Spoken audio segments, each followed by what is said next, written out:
কেমন দেখছেন কর্মী সমর্থকদের উপস্থিতি সেটি তো জানবই, একই সাথে আমাদেরকে জানাবেন নিশ্চয়ই যারা ভোটাররা রয়েছেন তাদের প্রত্যাশা রয়েছেন ব্যাপক, সেই প্রত্যাশার কথা আপনার সাথে নিশ্চয়ই জানিয়েছেন, আর সেটিও আপনাদের মাধ্যমে জানাতে চাই। রেজা, জোহরের নামাজ চলছে এবং নির্বাচনী যে মাঠটি রয়েছে সেখানে, এবং এই রাজশাহীর যে গোদাগাড়ী উপজেলার মহিশালবাড়ি মাধ্যমিক বালিকা বিদ্যালয় মাঠে কিন্তু দুপুর 2:30টায় জামাতের আমির ডক্টর শফিকুর রহমান তিনি বক্তব্য রাখবেন। এবং সকাল থেকে আসলে নেতাকর্মীদের মধ্যে আমি যে উচ্ছ্বাস, আনন্দ, উদ্দীপনা সেটি দেখেছি, এবং খন্ড খন্ড মিছিল নিয়ে বিভিন্ন এলাকা থেকে, উপজেলার বিভিন্ন এলাকা থেকে এবং পার্শ্ববর্তী যে উপজেলাগুলো রয়েছে সেখান থেকেও আসলে নেতাকর্মীরা আসতে শুরু করেছেন এবং তারা অপেক্ষায় রয়েছেন।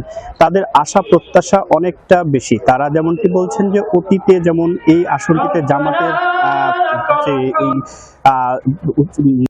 যে উদ্দীপনা এবং যে উৎসাহ উদ্দীপনা ছিল এবং তাদের এই মুহূর্তে কিন্তু এখন জামাতের ভোটারের সংখ্যা অনেকটা বেশি এবং এই আসনটা নিয়ে তারা অনেকটাই আশাবাদী। এবং কেন্দ্রীয় নায়েবে আমির সাবেক এমপি ডক্টর মোহাম্মদ মুজিবুর রহমান যিনি রয়েছেন এই আসনের জামাতের প্রার্থী, তাকে তারা নির্বাচিত করে কিন্তু এই আসনে এমপি বানাবেন, সেটি তাদের প্রত্যাশা। এবং এখন পর্যন্ত যেহেতু এখানে ডক্টর শফিকুর রহমান আসছেন, তার কাছে তাদের অনেক প্রত্যাশা রয়েছে এই আসনটি নিয়ে, যেহেতু এই আসনটি বরেন্দ্র অঞ্চলের কৃষিভিত্তিক আসন, সম্ভাবনাময় একটি আসন। সেই আসন নিয়ে কেন্দ্রীয়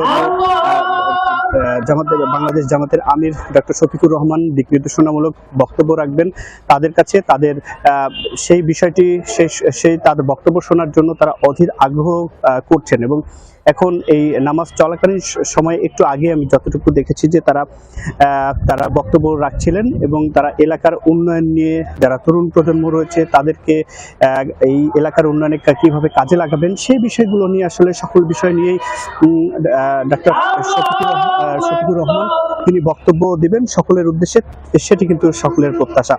এবং এই রাজশাহীর গোদাগাড়ী উপজেলায় যে মহিশালবাড়ি মাধ্যমিক বালিকা উচ্চ বিদ্যালয় মাঠটি রয়েছে, এই মাঠটিতে যে বক্তব্য শেষ করে রাজশাহীর ঐতিহাসিক মাদ্রাসা মাঠে কিন্তু চলে যাবেন প্রধান অতিথি। এবং এখন পর্যন্ত এই মানুষ, যারা নেতাকর্মী রয়েছেন তারা খন্ড খন্ড মিছিল নিয়ে আসতে শুরু করেছেন এবং একটা উৎসাহ উদ্দীপনা বিরাজ করছে। সকলেই কিন্তু অপেক্ষায় রয়েছেন ডক্টর শফিকুর রহমান কখন আসবেন এই অপেক্ষায়। রেজা, নিশ্চয়ই সেখানকার সবশেষ তথ্যগুলো পরবর্তীতে তিনি আসলে আপনার মাধ্যমে দর্শকদেরকে জানিয়ে দিতে পারবো। ধন্যবাদ তারেক আমাদের সাথে যুক্ত হওয়ার জন্য। তাই সবসময় জীবাণু থেকে 10 গুণ বেশি সুরক্ষিত থাকতে ডেটল হ্যান্ড ওয়াশ।